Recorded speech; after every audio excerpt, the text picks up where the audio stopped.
আজকে চিকেনটা করছি।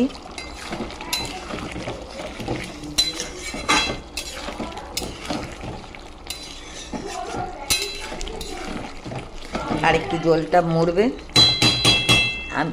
আজকে চিকেনটাকে সব কিছু মশলা দিয়ে কষে ভালো করে বসিয়ে দিয়েছি, দিয়ে টক দই দিয়েছি। চাপা দিতে এমনি জল বেরিয়ে গেছে।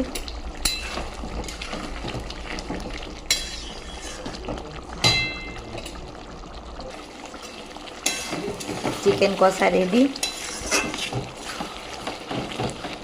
রুটি, ভাত, লুচি, নান যাই দিয়ে খাবেন তাতেই অপূর্ব সুন্দর লাগবে। কেমন হয়েছে বন্ধুরা জানাবেন, লাইক কমেন্ট শেয়ার করবেন। ঢেলে নেব।